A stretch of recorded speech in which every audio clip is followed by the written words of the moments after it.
What happened? They don't know. They don't know. He's an excellent bike rider. He's very careful. He's not a speedster or anything like that, and they don't know what happened. He just lost control of something. They think something crossed his path, like a deer or a coyote or something, and he tried to swerve, but they don't know. Brad sent a map of where it was. It looked like a pretty big intersection, actually. But they found out Where later it that was.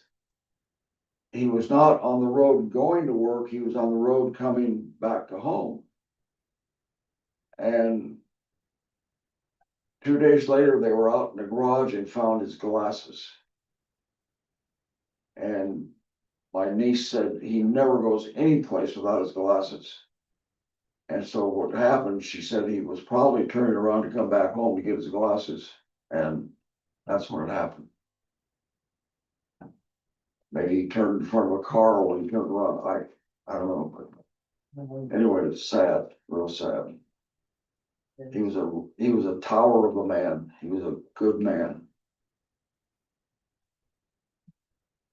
Very likable, fun. How old? How old? 68, maybe 67. He's okay. What was it, maybe? 67. Okay, we need to get started. I think we're going live here. And I want to welcome everybody that's online and out there in TV land. And we ask that you'll participate with us either by Zoom or just by listening, and that you come back soon. Come back every week at 9:45, and we have a little podcast conversation and enjoy doing this. Hope that we can gain something from God's wisdom. So, Brett, would you open in prayer, please? Father in heaven, we thank you for your Sabbath day, all that you've given us and sustaining us through another week. We ask that your spirit be with us as we open up your word. And as we continue our study with Joshua, we ask that you reveal us truths. Be with those that are not with us today in our church family. Also bless those that are sick or in need of healing. We ask for care and watch over Cherie as loss of her husband and that family. It's pretty devastating. So pray for your hand to comfort them as well. Out there in California, be with our church, not only here locally, but throughout the United States and globally. And bless those that may be watching today, that they may see you and speak truth through our words. In your name we pray. Amen. So I want to make my correction. Could I ask you to do one thing? Could you move down one chair? I didn't bring my hearing aids today, and they're disabled, and I'm having a hard time seeing, hard time. We need to speak up today. Anyhow, so last week when I talked about, remember we talked about the 12 spies? Yeah, And I was like, I wasn't sure about Moses if he ordained that situation or not, but he did. He was okay with that. And I said I wasn't sure that he might have had some reservations about it, but the Lord had said go. Yeah. And so that matter was presented. And then after they came back and they received their penalty of the 40 years in the wilderness, they weren't happy. And so they took matters into their own hands and realized that it was all over with as far as entering the land, which was probably a pretty traumatic situation anyhow. And they took matters into their own hands. And I just wanted to read this. So Moses has told them what the situation was. Hi, Julie. Hi. And it says, so they rose up early in the morning and went up to the top of the mountain saying, here we are, and we will go up to, this is Numbers 14. 40. They rose up early in the morning and went up to the top of the mountain saying, here we are, and we will go up to the place which the Lord has promised, for we have sinned.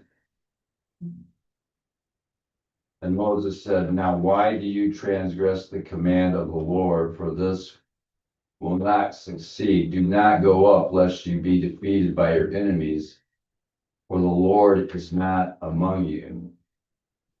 For the Amalekites and the Canaanites are there before you, and you shall fall by the sword. Because you have turned away from the Lord will not be with you. So they took matters into their own hands and went anyhow. Yeah, they got their fannies beat. Yeah, they did. Yeah, they took a licking, and that was a big setback.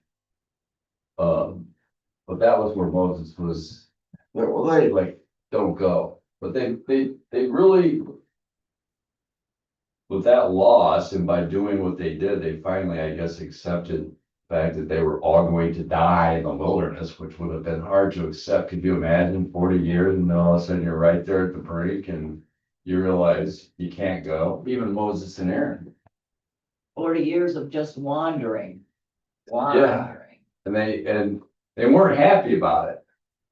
You know, they were not happy that They brought it on they're themselves. like, we wanna, we're right here and you're telling us we can't go? And even Moses and Aaron, because of their sin, they weren't allowed to cross, so.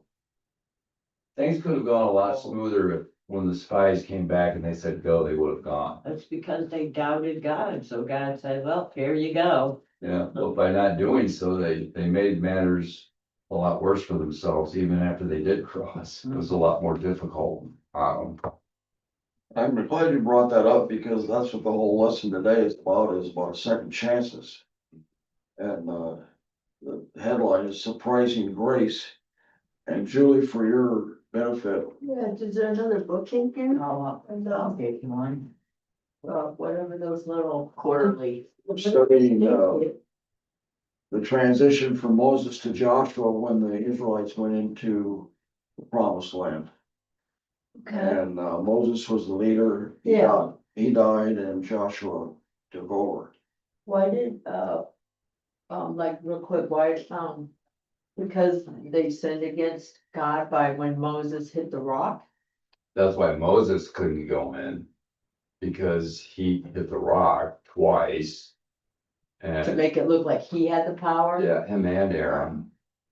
Aaron couldn't go because of that, and also his sin that when they built the golden calf, so they weren't able to go across either. When Moses hit that rock, Twice. did he do it not how God told him to do it? Did God tell him to like hit it one time and do something special, or did he just like make it look like he had the power? Yes. Yeah, he did it in anger. Oh, okay. God said, He was speak, upset with the people.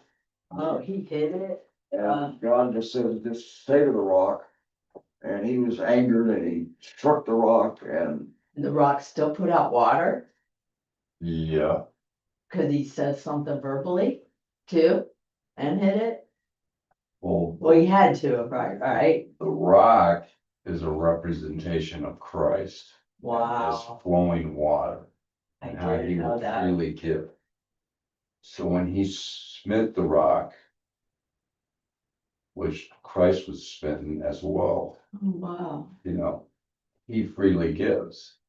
But once he begins, giving, you might say, that's all you need. You don't need to Hit it. continually. So did God correct him the first time? I didn't know Moses did it 2 times. I never knew that. He smote the rock twice, right? He hit it Or twice. hit it twice in one row or 2 different episodes. yeah. He had hidden it before only once. And it would. Before, because God told him to strike it. Oh, okay. And then what happened the This second time God said, just speak to it, and he took things in his own hands and struck it. Cause he was, And as you said, it was a semblance of I did it instead of the Lord did it.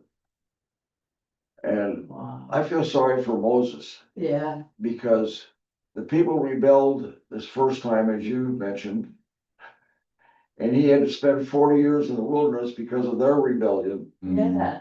Then he gets almost to the Right, promised land and he right, disobeys God Yeah. and he can't cross. right.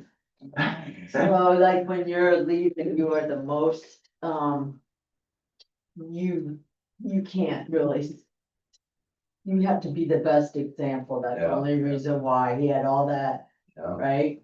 yeah, And he had to set example for everybody else down the line. that's right. Yes, this is the Right, God, that God take it means- seriously. Sorry, I couldn't find one for it. God means what he says and, we are to obey. Yeah, Right, you brought up a subject last Sabbath, I thought we should cover real quickly. And then we'll get into the lesson, but you said, who's Joshua? Where he almost appeared. So why don't we look at Numbers 27, 18 to 23. Numbers 27, 18 to 23. And then we'll discuss a couple other things. Did you say 27? Hmm?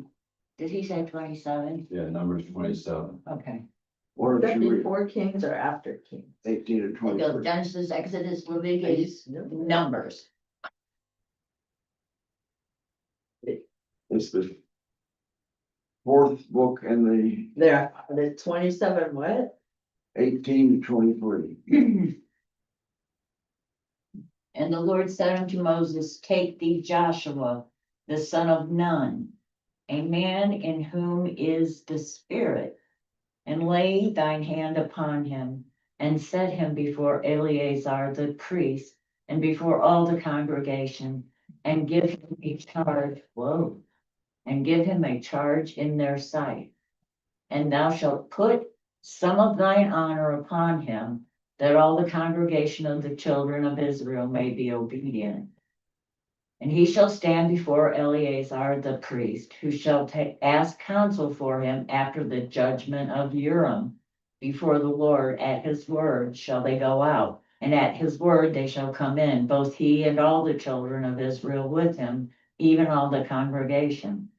And Moses did as the Lord commanded him, and took Joshua and set him before Eleazar the priest, and before all the congregation, and he laid his hands upon him, and gave him charge as the Lord commanded by the hand of Moses. So it was the Lord's order to Abraham to have Joshua be the successor. But Joshua, and we won't cover it all, but Joshua throughout Exodus and Numbers was known as a warrior. And he was one of the 70 elders that went up on the mountain with Moses when he got the 10 Commandments. And he was a young man at that time.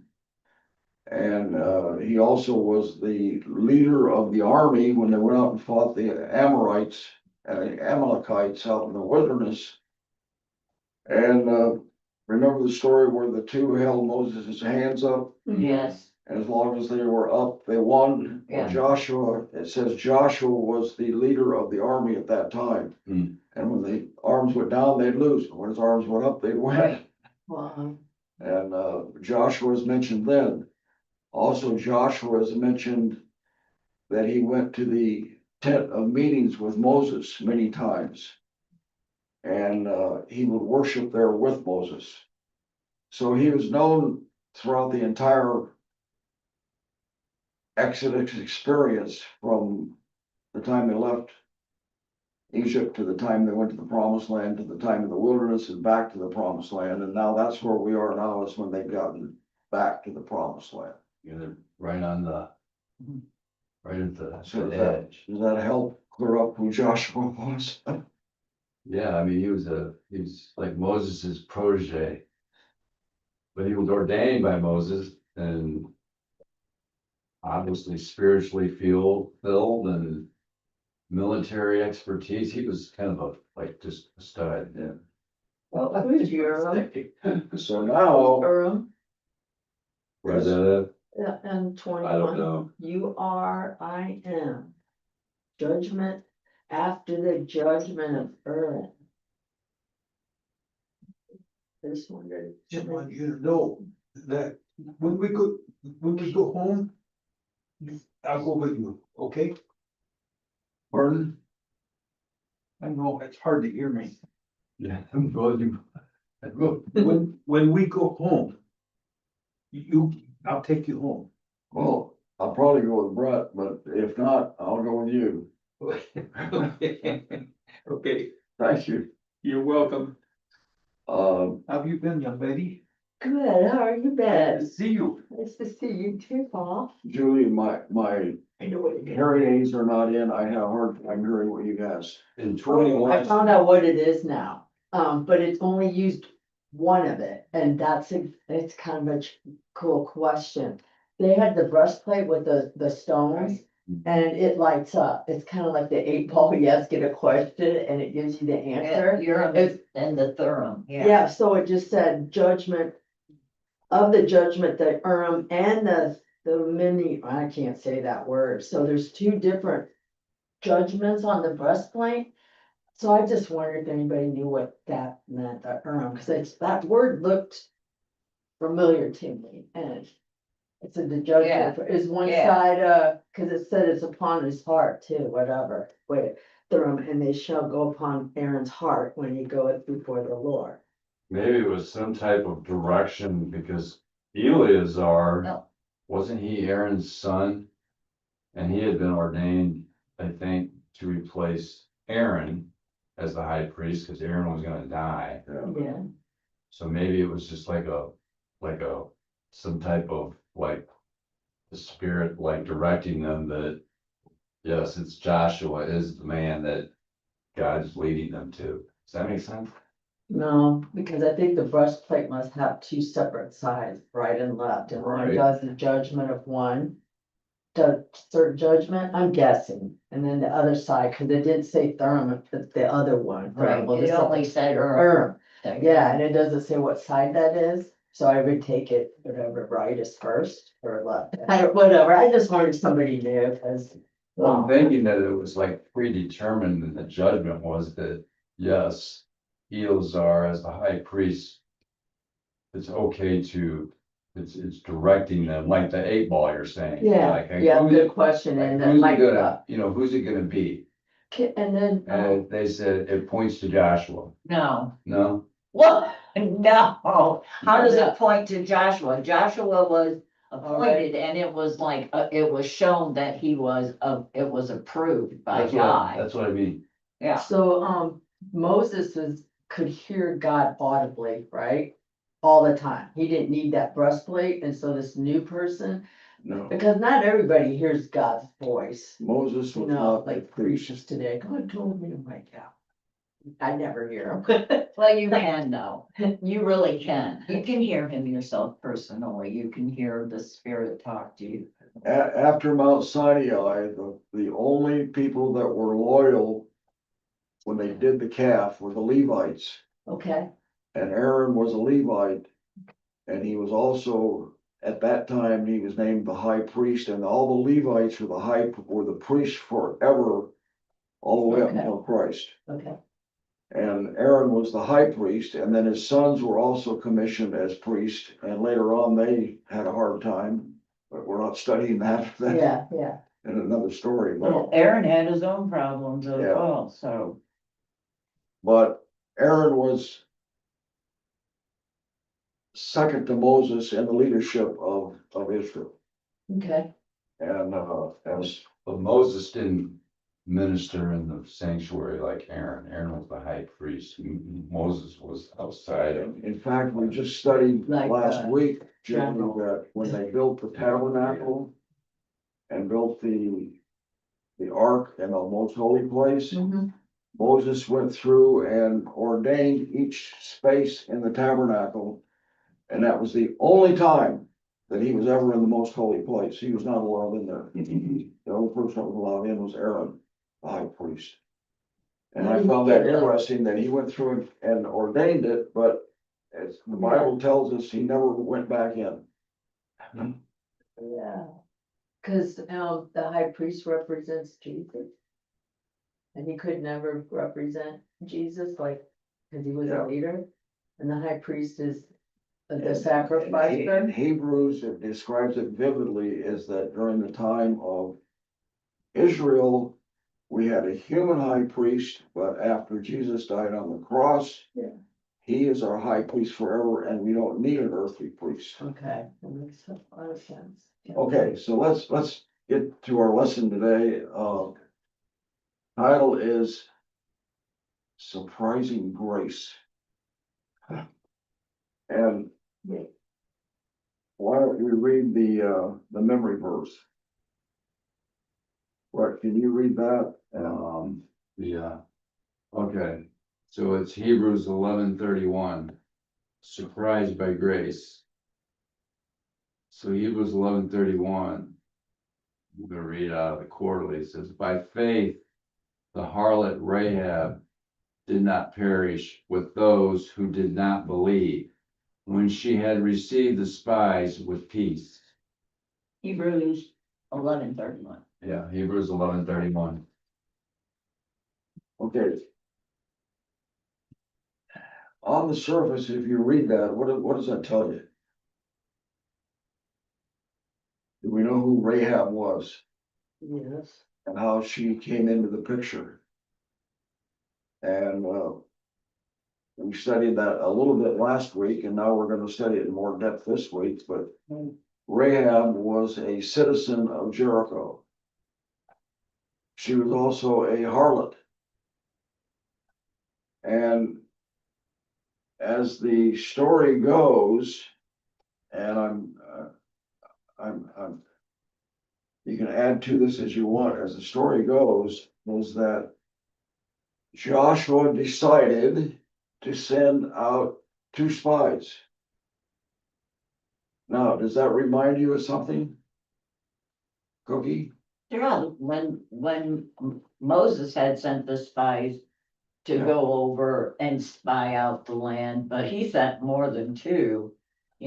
Only 2 came back with a favorable report. Who was one of the 2? Joshua. Joshua. So now they're back 40 years later, here they are. At the time of crossing, they've already crossed, as we studied last week. And now Joshua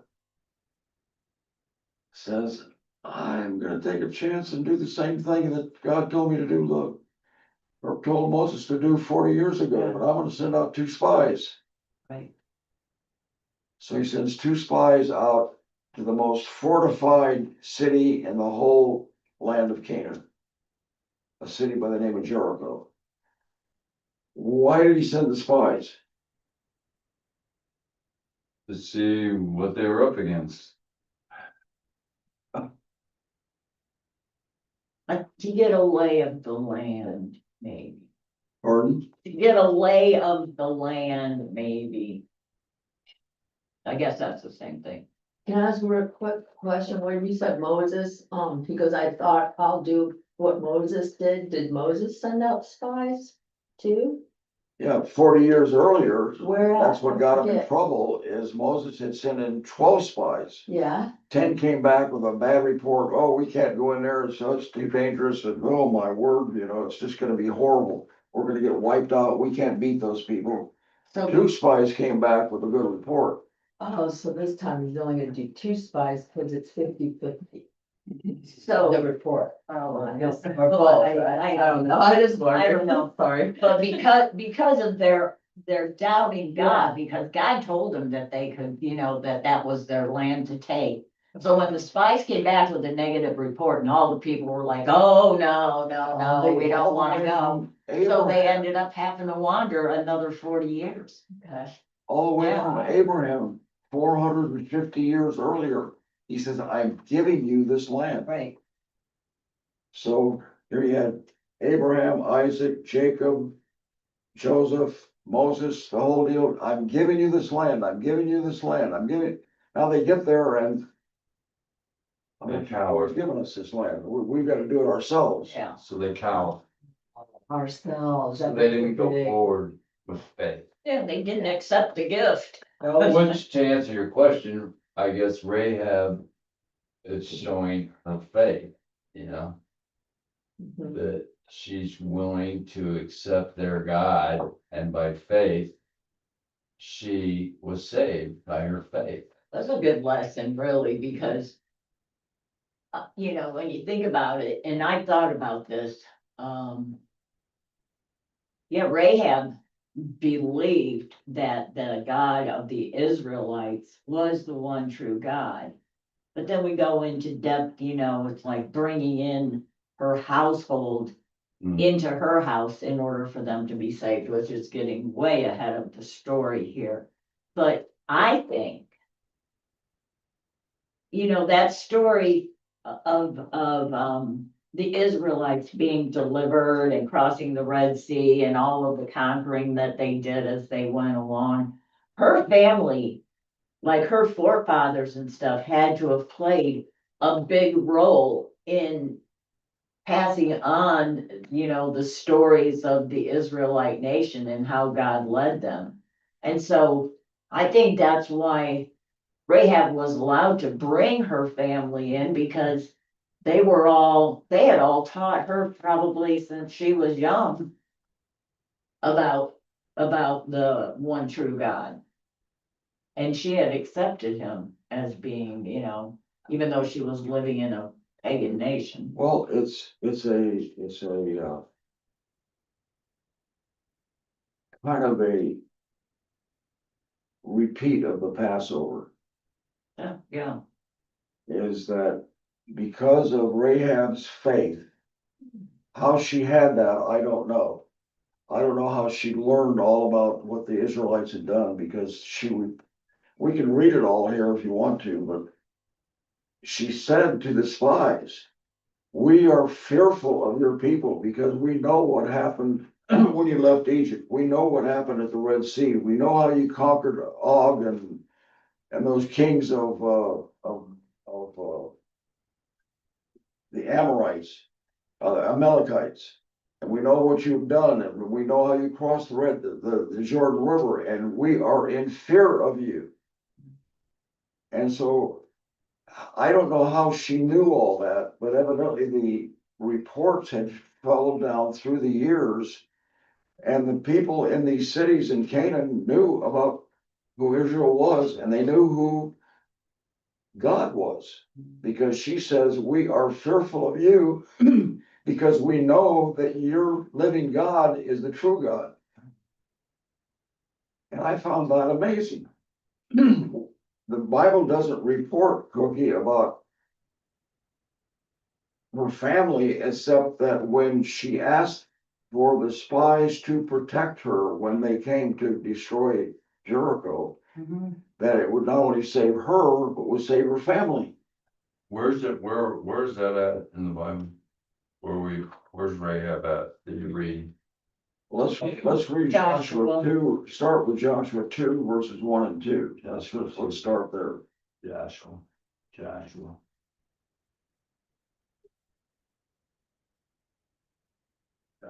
2.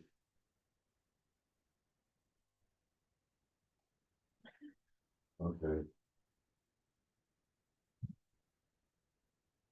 Yeah, there she is, like 10 says, "For we have heard how the Lord dried up the water of the Red Sea." Like you said, the Amorites and Og. And as soon as we heard these things, our hearts melted. Now therefore I beg you, swear to me by the Lord, since I have shown you kindness, that you will also show kindness to my father's house and give me a true token. No, Spare your my dad father. wanted to read about the two spies though, Joshua 2, 1 and 2, Okay, right? About, Okay, keep and reading. Joshua the son of Nun sent out of Shittim 2 men to spy secretly, saying, "Go view the land, even Jericho." And they went and came into a harlot's house named Rahab and lodged there. And it was told the king of Jericho, saying, "Behold, there came men in hither tonight of the children of Israel to search out the country." And the king of Jericho sent unto Rahab, saying, "Bring forth the men that are come to thee, which are entered into thine house, for they be come to search out all the country." And the woman took the two men and hid them and said thus, there came men unto me, but I was not whence they were. And it came to pass about the time of shutting the gate, when it was dark, that the men went out, whither the men went, I wot not. Pursue after them quickly, for ye shall overtake them.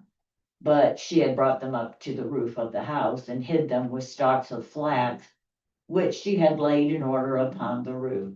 And the men pursued after them the way to the Jordan unto the fords. And as soon as they which pursued after them were gone out, they shut the gates. Now, I wanted you to get to the point where she made asked for the covenant of protection, which is just a little bit down the road there where you were. Okay, let's see. She wanted to make a She deal says, with, yes. as I will protect you if you protect me. Yes, she said, this is when she said, for we heard how the Lord dried up the river of the Red Sea when you came out, the king of the Amorites, and whom ye utterly destroyed. As soon as we heard these things, our hearts did melt, neither did there remain any more courage in any man because of you. For the Lord your God, he is God of heaven above and in earth beneath. Now therefore, I pray you, swear unto me by the Lord, since I have showed you kindness, that ye will also show kindness unto my father's house, and give me a true token, and that ye will save alive my father and my mother and my brethren and my sisters and all that they have, and deliver our lives from death. And the men answered her, our life for yours, if ye utter not this our business. And it shall be, when the Lord hath given us the land, that we will deal kindly and truly with thee.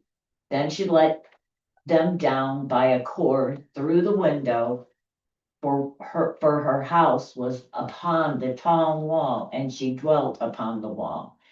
And she said unto them, get you to the mountain, lest the pursuers meet you, and hide yourself there after 3 days, until the pursuers be returned, and afterward may ye go your way.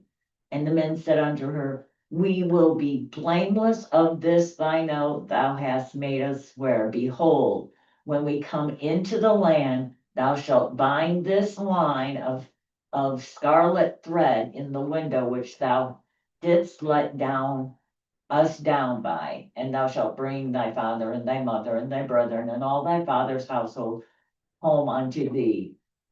So There's so many interesting points in There is. what you just read.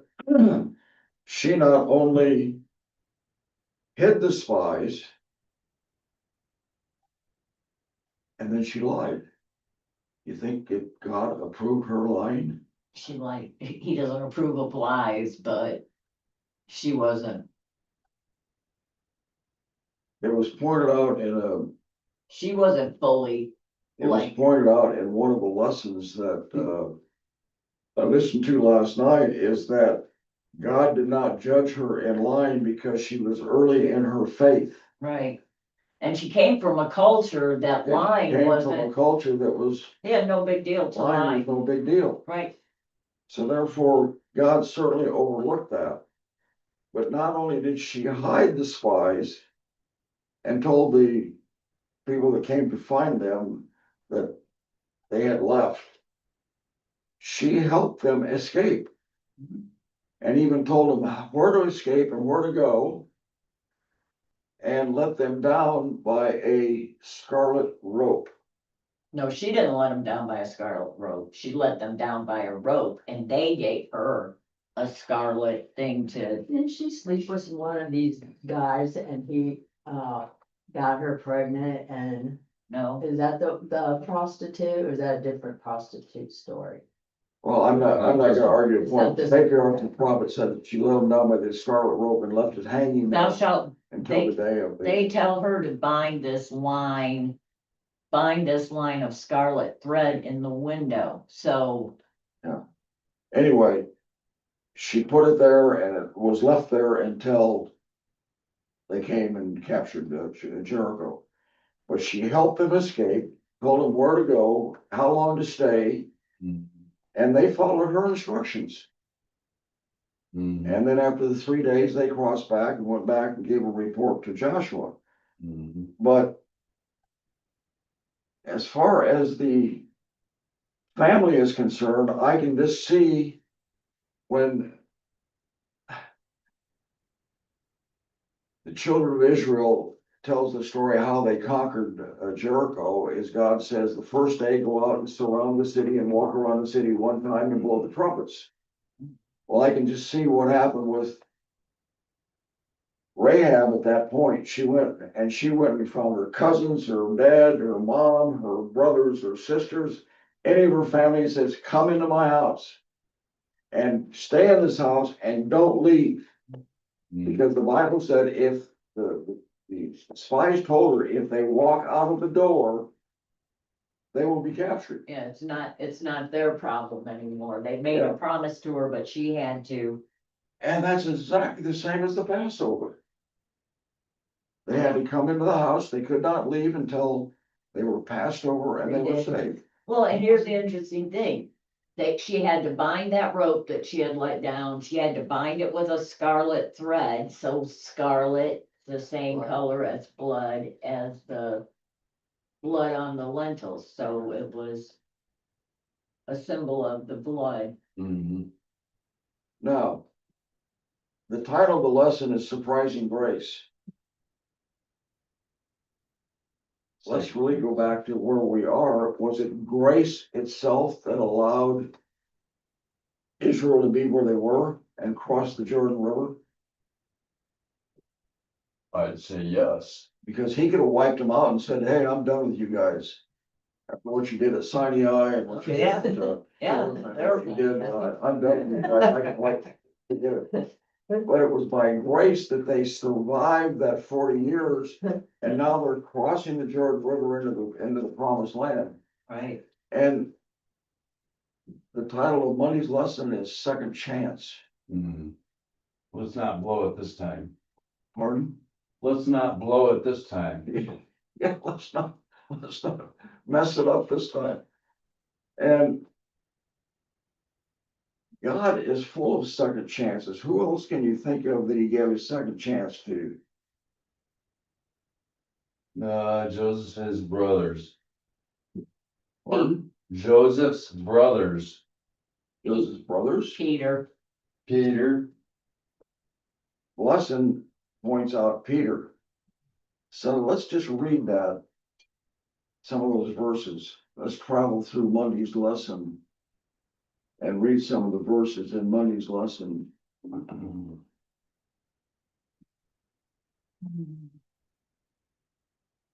Is it Mondays or Sundays that I want? Let's read, Yes, John. yeah, John, those verses in John. John 18. Okay. Julie, can you read those? John 18, what is it? 16 through 18. And then, It was John what? 16. no, John 18 John 8. 18. verses 16 through 18, and then 25 through 27. But Peter stood at the door without, then went out that other. Excuse me, that didn't make sense. But Peter stood at the door without, then went out that other disciple, which was known unto the high priest, and spake unto her that kept the door, and brought in Peter. Then said the damsel that kept the door unto Peter, art not thou also one of this man's disciples? He saith, I am not. And the servants and officers stood there, who had made a fire of coals, for it was cold, and they warmed themselves, and Peter stood with them and warmed himself. Okay, and then Brett, read 25 to 27, same. Now Simon Peter stood and warmed himself. Therefore they said to him, you are not also one of his disciples, are you? He denied it and said, I am not. One of the servants of the high priest, a relative of him whose ear Peter cut off, said, did I not see you in the garden with him? Peter then denied again, and immediately a rooster crowed. So here he was, a few days before that, God said to Peter that you are certainly a man of God. When he said, when Peter had replied to him at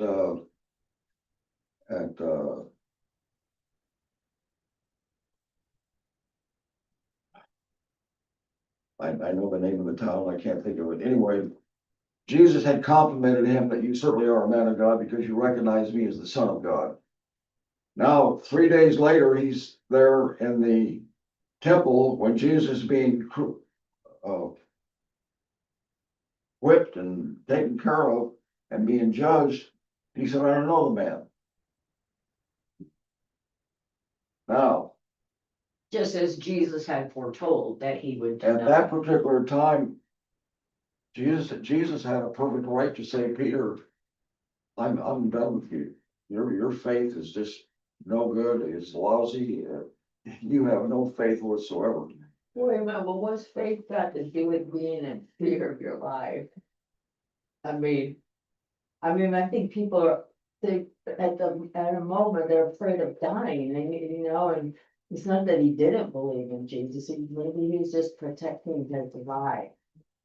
You know, you're scared, right? Well, that was, but he should have known that Christ was, the son of God. And yeah, he was protecting his life, but we're all gonna end up going through that in the end times. So it's like, we can't be afraid to die for the Lord. So he kind of turned his back on the Lord, valuing his own life over believing that Christ was Messiah. So, Good. so now Peter has denied Jesus totally. Okay. Time goes on for a few days. Let's read John 21:15-19. On 21. 15 to 19. John 21, 15 to 19. So when they had eaten breakfast, Jesus. What? Yours says that? Yeah. what Mine yours says say? so when they. But when they had dined. dined, What's that, Mine King says- James? Mine says Yeah. breakfast. what version is that when they This had is eaten breakfast? the New King James Version. Wow. There's a big difference, isn't it? I think so. So, Right. you guys get me sidetracked. They Well, were having. sorry, but I've never heard that They were having before. triples.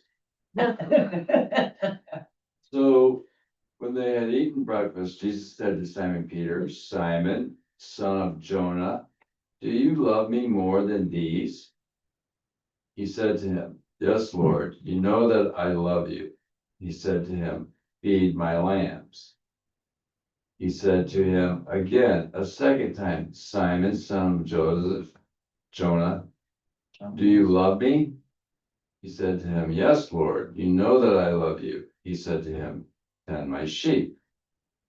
He said to him the third time, Simon, son of Jonah, do you love me? Peter was grieved because he said to him the third time, do you love me? And he said to him, Lord, you know all things. You know that I love you. Jesus said to him, feed my sheep. Most assuredly, I say to you, when you were younger, you girded yourself and walked where you wished. But when you are old, you will stretch out your hands, and another will gird you and carry you where you do not wish. Now, is that a second that chance or what? He's talking about the way Here, that here, Peter was gonna Jesus told die. Peter, he He says, was gonna be crucified as well. That's what, when he says he'd stretch forth your hand. Oh, and wow. Yeah, Okay. Jesus had told Peter before the crow cries 3 times, you're gonna deny me 3 times. Peter denied him 3 times. and Now here he then the is cock crowed. a few days later. And Peter is saying to Jesus, please forgive me, actually. Because you know I love you. And Jesus said, feed my sheep. In other words, I want you to go out and do what I told you to do, and now go out. When I leave, I want you to feed my sheep with what you know about me. And of course, we know that Peter became one of the leading apostles after Jesus left. We're really short on time here, but the second chance that he gave Israel, he also is a God of second chances, and that's his grace and his mercy. And that's really what the lesson is about, is to teach us not just this story of them conquering Jericho and going into the land, but it's God's grace and his love for humanity that is important in these lessons. Let's go to Monday's lesson, which is titled Value in Unexpected Places. So let's read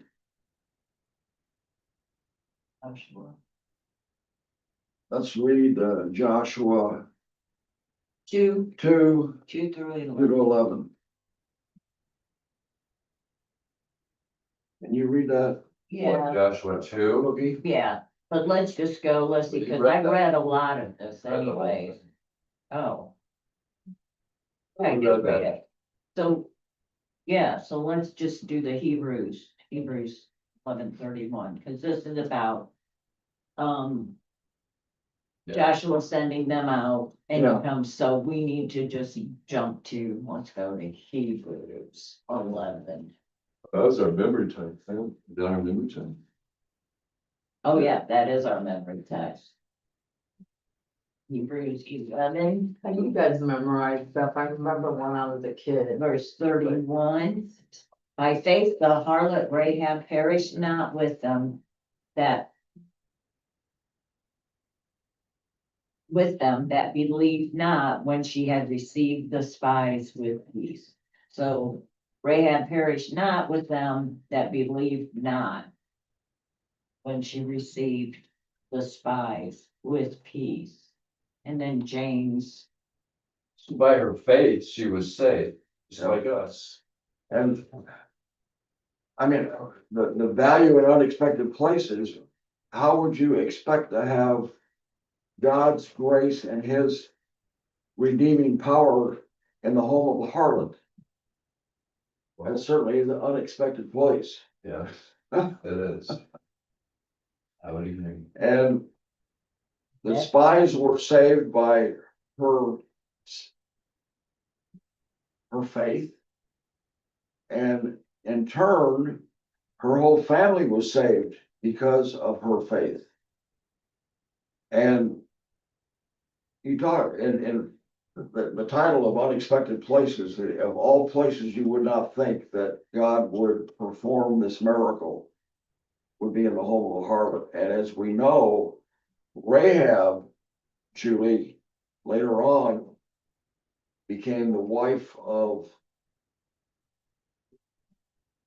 a man who was the mother of Boaz, and Boaz married Ruth, who is in the line of the heritage of Jesus. So here's Rahab in the line of The lineage of Jesus. Jesus. and And it's in Matthew. it just goes to show that Matthew 1 will tell you that Rahab is, he is, Jesus is related way down the line, but still in all. I heard something really, interesting, that Abraham, who wasn't even a Jew, he was a Gentile.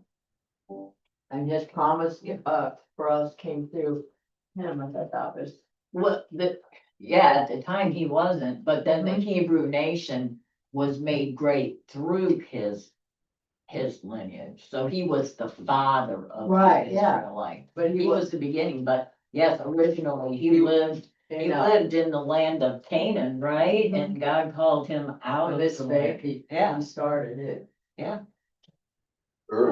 I think. Then I heard That, that, yeah, the Chaldeans, yeah. But the whole story of Israel Babylon, is, basically. as you asked, Julie, started with Abraham and his faith. Mhm. He lived in the land of, Ur, and God said, pick up your stuff with your family and go to this land that I'm gonna show you. He didn't know where he was going, had no idea where he was going, But he went by faith. but he went by faith. Cause Because God God came to told him him to do so. audibly, just out of the blue, he had to have, right? 'Cause I Yeah. can't remember. And this He heard is a all- voice and he followed. it. Yeah. Okay. And that was almost 500 years before we're talking this story. Yeah. But he went to Canaan by faith and he said, look at this land, I'm paraphrasing. I'm gonna give all this land to you and your Yeah. inheritance. And now we've studied this whole 450-year period, almost 500 now because of the 4 years. And here they are, finally, after 500 years, crossing the land and taking the land that God has given them. That he had promised Abraham, you know. And it's, Mhm. the But language, Centuries later, the language actually changed in the Bible up until the point that they crossed the river. He said, it's the land I'm giving you, and after he crossed the river, it's the land I gave you. Because now they have taken possession. Yeah. I think it's wild that, when they saw those miracles, especially the sea splitting in the last moment. How can those people be so stubborn to Well, not we- believe? Like, Yeah. I try to think, what have I done to be like that? Like, Yep. like, what is it? I mean, how can you be that? I don't know, Big but, thing but where you can just split something and then cover up your enemies too. it Like, is, but that's- God, we don't know the miracles that God has done for us, a lot of times. And here we are, we're still sinning, and to God, one sin isn't any worse than another sin, so we're all sinners. So, what am I trying to say? So you have to look at them as when they were disobedient, we really are just as guilty Yeah, as they are Yeah. of being disobedient, even though. we just don't see the miracles. Like we- that, We but- go by faith. But God has worked, I'm sure you've had miracles happen in your life where you've prayed for something and it's like you get an answer to that prayer. Not usually right away. Well, no, not right away. You don't have to get it right away, Yeah. but it's like sometime down. And I mean, here you are, God is leading you and he's guiding you. You're in church to learn and to study, so. He's, Yeah, they had to have- he's working on you the same way that God was working on the They had to Israelites. see signs. They were They had to so, see signs weren't they all, idol worshipers? they had, really, that's all they had been exposed to when they were, Over and when they over. were slaves in Egypt, so when they Beat left, down and just- yeah. that was deep So- rooted. I don't wanna. Did we go away somewhere? But I really wanna get to the story of the Gibeonites, Oh, yeah, oh, yeah. because, now we've shown this allegiance and this faith and God's grace and mercy with Rahab and her family. Now we're gonna jump ahead to Joshua 9. Verses, 1 to 20, and we really need to read it real quick. Okay. So, what would you read, Joshua 9, 1 to 20? Joshua 9, 1 to 20. Joshua 9, 1. And it came to pass when all the kings who were on this side of the Jordan, and the hills, and in the lowland, and all the coasts of the great sea toward Lebanon, the Hittite, the Amorite, the Canaanite, the Perizzite, the Hivite, and the Jebusite heard about it. And they gathered together to fight with Joshua and Israel with one accord. Stop there. Bear in mind, if these nations or these cities or these countries all have their own individual kings, they combine together as a coalition because they had such fear of the Israelites. They bind together as a coalition to fight the Israelites. Okay, go ahead. But when the inhabitants of Gibeon heard what Joshua had done to Jericho and Ai, they worked craftily and went and pretended to be ambassadors. And they took old sacks on their donkeys, old wineskins torn and mended, old and patched sandals on their feet, and old garments on themselves, and all the bread of their provision was dry and moldy. And they went to Joshua to the camp at Gilgal and said to him and to the men of Israel, "We have come from a far country, now therefore make a covenant with us." Then the men of Israel said to the Hivites, "Perhaps you dwell among us, so how could we make a covenant with you?" But they said to Joshua, "We are your servants." And Joshua said to them, "Who are you? And where do you come from?" So they said to him, "From a very far country your servants have come, because of the name of the Lord your God. For we have heard of his fame and all that he did in Egypt, and all that he did to the two kings of the Amorites and who were beyond the Jordan, to Sihon, king of Heshbon, and Og, king of Bashan, who was at Ashtaroth. Therefore our elders and all the inhabitants of our country spoke to us, saying, Take provisions with you for the journey, and go to meet them, and say to them, We are your servants, now therefore make a covenant with us. This bread of ours we took hot for a provision from our houses on the day we departed to come to you. But now look, it is dry and moldy. And these wineskins, which